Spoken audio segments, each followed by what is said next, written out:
Hello, my name is Stovall, and this is the story of how I came to know Jesus as my Lord and Savior. So when I was about 4 or 5 years old, my parents got a divorce, and I moved to Texas. I moved to my grandparents' house in Jewett, Texas. I moved down there, and I started going to church.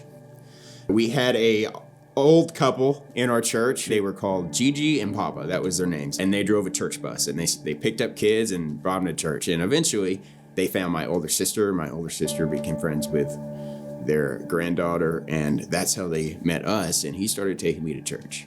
I don't remember what it was, and I don't remember what exactly the event was, but I remember when I was about 7 years old, we had an event at our church. I remember there being a giant tent outside that we were all under, and I remember there being a speaker, and I remember him saying something about getting up and going down. I saw my friends, and I saw the girl that I liked at the time go down, so I was like, sure, I'm gonna walk down the aisle. So that's what I did. So I got up and I walked down the aisle, and I said something, and the pastor was talking to me, and he's like, "Do you want to get baptized?" And I said, "Yes, I'd love to get baptized." A couple weeks later, I was baptized, and I thought at that time, and the church thought, and everyone thought that I had accepted Christ as my Savior. Later on, I've come to realize that wasn't really a true salvation experience.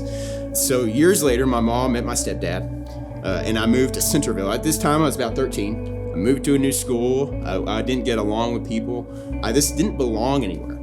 And I started just having these doubts, like maybe God isn't real. Maybe this whole God thing isn't for me. And these doubts, they just grew and they grew and they grew.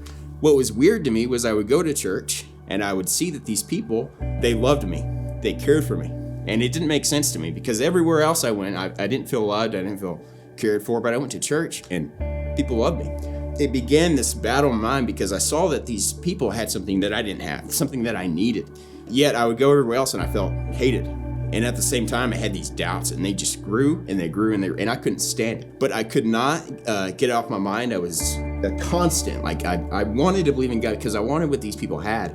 And I know that I needed it. I knew that I was a sinner, and I didn't know what to do. And I didn't know who to talk to. I didn't know what to do. And I knew I was lost, and I knew that I needed Jesus, but I had all these doubts. About this time, I was about 14, 15 years old, and we got a youth pastor, and he invited me to church camp. And I knew that at church camp, I would hear all about Jesus, and I would hear the gospel. And the night before church camp, what I did was I got on my knees, and I said, Lord, I have these doubts that I'm struggling with, but Lord, I want you to reveal yourself to me. I want you to show yourself to me in a real way. So at the first night of youth camp, I don't remember what was said. I don't remember what the pastor was talking about, but I just knew that the Lord was drawing me to him. So right after, the pastor got up and gave his message, and when he gave his invitation, I went to talk to my youth pastor. I was like, man, Kevin, I need to accept Christ right now. And he says, I said, I have these doubts, I have these things on my mind, but I don't care. I know God can take care of them. I want to accept Christ right now. In this instant, the only way I can explain it was like a weight just lifted off my shoulders, and instant just changed, and I just started becoming on fire for Jesus. Almost instantly, I knew that God was calling me into something. At that time, I was like, okay, maybe it's ministry, and I just kind of put it on the back burner. I was like, Lord, if you can't use me in ministry, some small town country bumpkin, like that's probably not it. God just put it on my heart and just started dealing with me about ministry.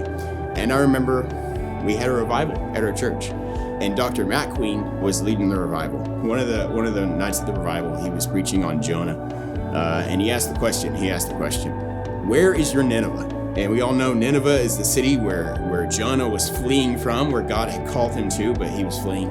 And at that moment, I realized that my Nineveh, what I was fleeing, was a calling to ministry. God had called me to ministry, and I knew that, and I just rejected it. God put it on the back burner. And I said, Lord, you're calling me to ministry. I'm going to be obedient to that. And so I went down, and I accepted calling to ministry. And Anthony could not have been more excited, and I was appreciative that. And he kind of just started discipling me even more. And ever since that, I'm just trying to be obedient to wherever God leads me. My name is Stovall, and Jesus is my Lord.